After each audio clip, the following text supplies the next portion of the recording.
இன்னைக்கு என்ன அப்படின்னு பார்த்தீங்கன்னா நிறைய சீரம்ஸ் யூஸ் பண்ணுறாங்க. என்ன சீரம் யூஸ் பண்ணணும், எதுக்காக யூஸ் பண்ணணும், ஸ்கின் கேரில் நம்ம சன் ப்ரொடெக்ஷனுக்கு என்ன போடணும் அப்படிங்கிற ஒரு அவேர்னஸ் மக்களிடம் கிடையாது. ஆயிலி ஸ்கின் இருக்காங்க, நார்மல் ஸ்கின் இருக்காங்க, சென்சிட்டிவ் ஸ்கின் இருக்காங்க, இது இல்லாமல் ட்ரை ஸ்கின் இருக்காங்க. ஸோ உங்க எல்லாருக்குமே ட்ரை ஸ்கின் வருவதற்கு வாய்ப்புகள் அதிகமாக இருக்கு. சீபம் அப்படிங்கக்கூடிய ஒரு செக்ரீஷன், எண்ணெய் திரவம் மாதிரி செக்ரீட் ஆகும். இது எதற்காக இருக்கு அப்படின்னு பாத்தீங்கன்னா, நம்ம ஸ்கின் வெளிப்புறமா இருக்கக்கூடிய டெம்பரேச்சரால நம்ம இன்ஃபெக்ஷன்ஸ் போயிடக்கூடாது அப்படின்னு. ஸோ அதுக்காக தான் இந்த ஸ்கின்ல நார்மலா இந்த சீபம் அப்படிங்கிற செக்ரீஷன்ஸ் இருக்கும். ஸோ மெட்டபாலிசம் ஸ்லோவா இருக்கும் பொழுது நார்மலாவே என்ன ஆகும் அப்படின்னா, அவங்க உடல் பருமன் ஏற்படும். அவ்வளவா சரியா தூங்க மாட்டாங்க. ஸோ சும்மா நம்ம முகம் கழுவிட்டு இருக்குது, இல்லை முகத்துக்கு சோப்போ ஃபேஸ் வாஷோ போடும் பொழுது என்ன ஆகும் அப்படின்னு நமக்கு டேண்ட்ரஃப் ஏற்படும். ஹார்ஷ் கெமிக்கல்ஸ் இருக்கக்கூடிய சோப்ஸ் அந்த மாதிரி யூஸ் பண்றோமா, ஹார்மோனல் இம்பேலன்ஸ், தைராய்டு போன்றவை இருக்கா, தூக்கம் முழுமையா இருக்கா, தேங்காய் எண்ணெய், தேன், அதே மாதிரி ஒயிட் பெட்ரோலியம் ஜெல்லி, அது நம்மளுடைய அந்த மாய்ஸ்சர் கண்டென்ட்.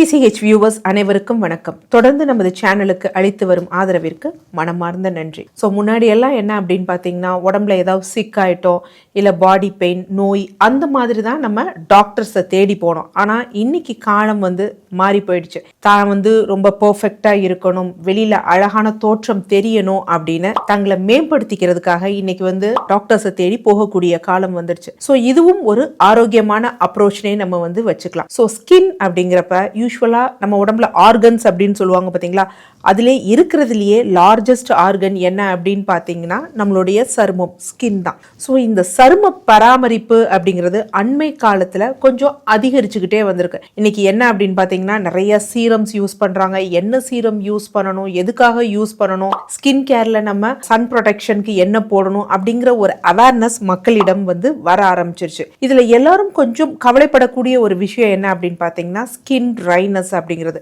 சருமம் வறட்சி ஆகிறது. யூஸ்வலா என்ன அப்படின்னா, இந்த சரும வறட்சிங்கிறது ட்ரை ஸ்கின் காரங்களுக்கு மட்டுமா வரணும் அப்படின்னு யோசிச்சோம் அப்படின்னா கிடையாது. ஆயிலி ஸ்கின் இருக்காங்க, நார்மல் ஸ்கின் இருக்காங்க, சென்சிட்டிவ் ஸ்கின் இருக்காங்க, இது இல்லாமல் ட்ரை ஸ்கின் இருக்காங்க. ஸோ உங்க எல்லாருக்குமே ட்ரை ஸ்கின் வருவதற்கு வாய்ப்புகள் அதிகமாக இருக்கு. ஸோ ட்ரை ஸ்கின் அப்படி வருவதற்கு நார்மலா இப்ப ஒரு சென்சிட்டிவ் ஸ்கின் இருக்கு, இல்ல ஆயிலி ஸ்கின் இருக்கு, அவங்களுக்குலாம் ஏன் ட்ரை ஸ்கின் வருது அப்படிங்கறத நம்ம பார்ப்போம். யூஸ்வலா நார்மலாவே என்ன அப்படின்னு பாத்தீங்கன்னா, நம்ம ஸ்கின்ல சீபம் அப்படிங்கக்கூடிய ஒரு செக்ரீஷன், எண்ணெய் திரவம் மாதிரி செக்ரீட் ஆகும். இது எதற்காக இருக்கு அப்படின்னு பாத்தீங்கன்னா, நம்ம ஸ்கின் வெளிப்புறமா இருக்கக்கூடிய டெம்பரேச்சரால நம்ம உள்ள இருக்க உடம்பும் அந்த டெம்பரேச்சருக்கு ஈக்குவலா இருக்கணும், அந்த டெம்பரேச்சரை மெயின்டைன் பண்ணுங்கிறதுக்காக இந்த ஸ்கின் அப்படிங்கிறது மெயின் விஷயம் என்ன அப்படின்னா, ஒரு ப்ரொடெக்டிவ் பேரியர் அப்படின்னு சொல்லுவாங்க. வெளியிலேருந்து எதுவும் போயிடக்கூடாது, இன்ஃபெக்ஷன்ஸ் போயிடக்கூடாது அப்படின்னு. ஸோ அதுக்காக தான் இந்த ஸ்கின்ல நார்மலாக இந்த சீபம் அப்படிங்கிற செக்ரீஷன்ஸ் இருக்கும். சப்போஸ் வெளியிலேருந்து ஏதாவது இன்ஃபெக்ஷன் வந்துச்சுன்னா கூட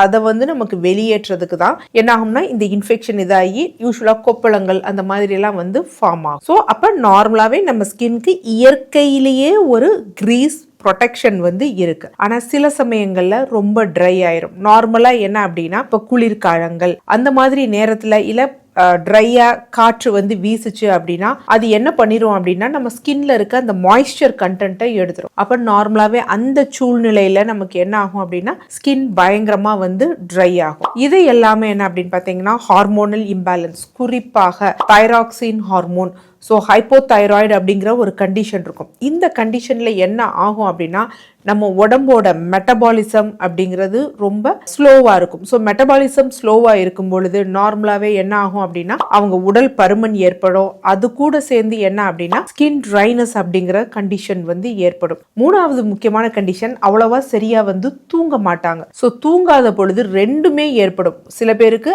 அதிகமாக சீபம் செக்ரீஷன்ஸ் ஏற்படும். ஒரு சிலருக்கு அந்த செக்ரீஷன் இருக்கு பாத்தீங்களா, அது குறைஞ்சு போயிடும். ஸோ குறைஞ்சு போறப்ப என்ன ஆகும் அப்படின்னா, ஸ்கின் ட்ரைனஸ் ஏற்படும். இது ஆயிலி ஸ்கின் இருக்கிறவங்களுக்கும் ஏற்படுறதுக்கு வாய்ப்புகள் அதிகமா இருக்கு. அடுத்து நம்ம டெய்லி ஹேபிட்ஸ்ல என்னென்ன பண்ணுவோம் அப்படின்னா, சில பேர் எப்ப பார்த்தாலும் முகம் கழுவுற பழக்கம் இருக்கும். ஸோ சும்மா நம்ம முகம் கழுவிட்டு இருக்குது, இல்ல முகத்துக்கு சோப்போ ஃபேஸ் வாஷோ போடும் பொழுது என்ன ஆகும் அப்படின்னா, அந்த நேரத்துல நல்லா இருக்க மாதிரி இருக்கும். பட் உடனே என்ன பண்ணிடும்னா, அந்த ஸ்கின்னோட செக்ரீஷன்ஸை வந்து குறைக்க ஆரம்பிச்சிடும். அப்பவும் நமக்கு என்ன ஆகும் அப்படின்னா ஸ்கின் வந்து ட்ரைனஸ் ஆகும். ஸோ ஸ்கின் ட்ரைனஸ் ஆகும் பொழுது மேஜரா இருக்கக்கூடிய ப்ராப்ளம் என்ன அப்படின்னா அரிப்பு வந்து ஏற்படும். ஏன் அரிப்பு வந்து ஏற்படும் அப்படின்னா ஸ்கின் ட்ரை ஆகும் பொழுது யூஸ்வலா மேலே இருக்கக்கூடிய லேயர் சொல்லுவாங்க எபிடர்மல் லேயர் அப்படின்னு, அந்த இது வந்து என்ன ஆகும்னா ஷெட் அவுட் ஆகும், உதிர ஆரம்பிக்கும். ஸோ உதிர ஆரம்பிக்கும் பொழுது நமக்கு அரிப்பு, ஒரு மாதிரி ஸ்கேல் மாதிரி வர்றது, இல்ல பவுடர் மாதிரி வர்றது ஏற்படும். இது இந்த முகத்துல உடம்புல இருக்க ஸ்கின்னுக்கும் பொருந்தும், அதே மாதிரி நம்ம ஸ்கால்ப்ல இருக்க ஸ்கின்னுக்கும் பொருந்தும். ஸோ இந்த மாதிரி இருக்கக்கூடிய கண்டிஷன்ல இதே தொடர்ந்து இருந்துச்சுன்னு வச்சுக்கோங்களேன், சில சமயம் மெலசீஷியா ஃபர்ஃபர் அப்படிங்கக்கூடிய ஃபங்கஸ் வந்து அதுல வந்து அதிகமாக ட்ரைனஸை வந்து உணவா வந்து எடுத்துக்கொள்ளும் பொழுது என்ன ஆகும் அப்படின்னா இன்னும் அதிகமாக பெருகும். ஸோ அப்போ வந்து என்ன அப்படின்னா ட்ரைனஸ் அதிகமாகும். அதே மாதிரி நமக்கு டாண்ட்ரஃப் ஏற்படும், ஸ்கின்லையும் வந்து பார்த்தீங்கன்னா இங்கே ட்ரைனஸ் ஏற்படும். ஸோ சில பேர் என்ன நினைப்பாங்க அப்படின்னா இது சொரியாசிஸ் அப்படிங்கிற கண்டிஷனுக்கு தப்பா வந்து புரிஞ்சுக்குவாங்க. ஸோ அதனால ஃபர்ஸ்ட் நமக்கு ட்ரைனஸ் ஏற்படுதா, அந்த ட்ரைனஸ்க்குரிய காரணம் என்ன அப்படின்னா நம்ம லைஃப் ஸ்டைல்ல ஏதாவது தவறு செய்யறோமா அப்படிங்கறத ஃபர்ஸ்ட் வந்து எஸ்டிமேட் பண்ணிடணும். தேவையில்லாத ரொம்ப வந்து அதிகமா ஹார்ஷ் கெமிக்கல்ஸ் இருக்கக்கூடிய சோப்ஸ் அந்த மாதிரி யூஸ் பண்றோமா, இல்ல சும்மா ஃபேஸ் வாஷ் பண்றோமா, நம்ம உபயோகப்படுத்தக்கூடிய தண்ணீர்ல அதிகமாக உப்புக்கள் இருக்கா, அந்த மாதிரி இருந்தது, அதுதான் லைஃப் ஸ்டைலையும் நம்ம சுற்றியுள்ள என்வாயரன்மெண்ட்லயும் இருக்கக்கூடிய பாதிப்புகள். ஸோ அந்த மாதிரி இருந்தா ரெக்டிஃபை பண்ணணும். அடுத்து ஹார்மோனல் இம்பேலன்ஸ், தைராய்டு போன்றவை இருக்கா அப்படின்னு வந்து பார்க்கணும். ஸோ அந்த மாதிரி ஹார்மோனல் இம்பேலன்சஸ் இருந்தாலும், கார்டிசோல் ஹார்மோனல் இம்பேலன்ஸ் இருந்தாலும் நம்ம ஸ்கின் வந்து ட்ரைனஸ் ஆகும். ஸோ அதையும் நம்ம பார்த்து ரெக்டிஃபை பண்ணணும். பிசிஓஎஸ் இருக்கக்கூடிய பெண்கள் இது எல்லாமே எதுல வரும் அப்படின்னா ஹார்மோனல் இம்பேலன்ஸ்ல வரும். அடுத்து தூக்கம் எப்படி இருக்கு, தூக்கம் முழுமையா இருக்கா இல்லையா அப்படின்னு பார்த்து அதை சரி செய்யணும். ஸோ இந்த மூணுதையும் பார்த்து கரெக்டா வந்து நம்ம அணுகணும். ஸோ அணுகணும் அப்படின்னா அந்த ஸ்கின் ட்ரைனஸை வந்து குறைக்கலாம். ஸ்கின் ட்ரைனஸை வந்து நம்ம குறைப்பதற்கு இந்த மாதிரி மாய்ஸ்சர் கண்டென்ட் வந்து, அதாவது ரொம்ப காற்று வந்து ரொம்ப ஈரப்பதம் இல்லாமல் இருக்கு, இல்லை குளிர் அந்த மாதிரி அதிகமாக இருக்கு, அந்த மாதிரி இருக்கும் பொழுது நம்ம ஸ்கின் ட்ரைனஸை வந்து நம்ம மேனேஜ் பண்றப்ப என்னென்ன நம்ம இது பண்ணணும் அப்படின்னா, முதல் விஷயம் என்னன்னா வெளியில இருந்து அந்த காற்று அடிக்குது பாத்தீங்களா, அது நம்ம மாய்ஸ்சர் கண்டென்ட்டை வந்து உறிஞ்சக்கூடாது. ஸோ அது வந்து நம்ம இருக்கிறத உறிஞ்சாத அளவுக்கு ஒரு கோட்டிங் வந்து ப்ரொடெக்ட் பண்ணும். அடுத்து ரெண்டாவது என்ன அப்படின்னா மேலே இருக்க ஸ்கின்னோட எபிடர்மல் லேயர் அது ட்ரைனஸ் ஆகாத மாதிரி பார்த்துக்கணும், அது ரொம்ப முக்கியம். மூன்றாவது ஒன்று என்னன்னா ஒரு நேச்சுரலா ஒரு மாய்ஸ்சரைசர் வேணும். ஸோ இப்படி மூன்றும் சேர்ந்த கலவையா நம்ம வீட்லயே நம்ம நார்மலா என்ன ப்ரிப்பேர் பண்ணிக்கலாம் அப்படின்னா யூஸ்வலா தேங்காய் எண்ணெய், தேன், அதே மாதிரி normal white petroleum jelly. So யூஸ்வலாக நம்ம இன்னைக்கு வேசலின்னு சொல்லுவோம் பார்த்தீங்கன்னா நார்மல் ஒயிட் கலரில் இருக்கிறது. ஸோ இதை மூணையும் ஈக்குவல் ரேஷியோவில் வந்து எடுத்துக்கணும். தேங்காய் எண்ணெயை மட்டும் என்ன பண்ணணும் அப்படின்னா ஃப்ரிட்ஜில் வச்சு கொஞ்சம் வந்து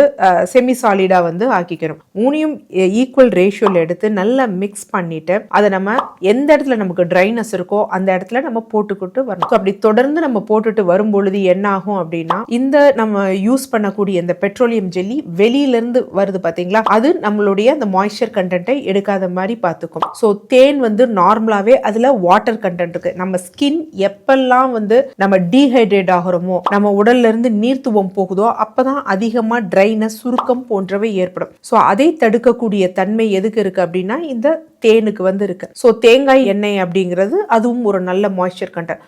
ஸோ இதை தொடர்ந்து நம்ம உபயோகப்படுத்திட்டு வரும்பொழுது என்ன ஆகும் அப்படின்னா நேச்சுரலாகவே நம்ம ஸ்கின்னோட ட்ரைனஸ் வந்து குறைய ஆரம்பிக்கும். சில வந்து ஆட்டோ இம்யூன் டிசார்டர் நோய்கள் இருக்கு. நான் சொரியாசிஸ் மட்டும் சொல்லல, அதையும் தாண்டி நிறைய ஆட்டோ இம்யூன் டிசார்டர் இருக்கும். பாத்தீங்கன்னா நம்ம கால்கள் எல்லாம் வந்து ஒரு நம்ம நிலத்துல வந்து எப்படி வெடிப்பா இருக்கோ அந்த வெடிப்பு கிடையாது, அந்த தோற்றம் இருக்கும் பாத்தீங்களா, அந்த மாதிரி வந்து கால்கள்ல இருக்கும். ஸோ அதுவும் ஒரு வகையான ஆட்டோ இம்யூன் டிசார்டர். அதற்கும் இந்த டாபிக்கல் இதை வந்து நம்ம வெளிப்புறமா பயன்படுத்தணும்னா ஸ்கின் ட்ரைனஸ் வந்து குறைய ஆரம்பிக்கும். பட் இது எல்லாமே வெளிப்புறமா தான். ஸோ இன்டர்னலா என்ன காரணங்கள், நம்ம டீஹைட்ரேஷனா நம்ம அந்த நீர்த்துவத்தை நம்ம பாடி நல்லா ஹைட்ரேட் ஆகிற மாதிரி நல்லா தண்ணீர் குடிக்கிறது, குறிப்பா வந்து என்ன அப்படின்னா வெள்ளரிக்காய். ஸோ வெள்ளரிக்காயில வந்து பாத்தீங்கன்னா சிலிக்கா போன்ற சத்துக்கள்லாம் இருக்கு. ஸோ அதை அதிகமா வந்து இன்டர்னலா வந்து எடுக்கணும். ஹார்மோனல் இம்பேலன்ஸ் இருந்ததுன்னா அதற்கு தக்க வகையில வந்து நம்ம மருந்துகள் எடுக்கணும். ஸோ அப்படி எடுத்தோம் அப்படின்னா இந்த ட்ரைனஸ், ஸ்கின் ட்ரைனஸ்க்கு ஒரு பெர்மனன்ட் சொல்யூஷன் கிடைக்கும். நன்றி.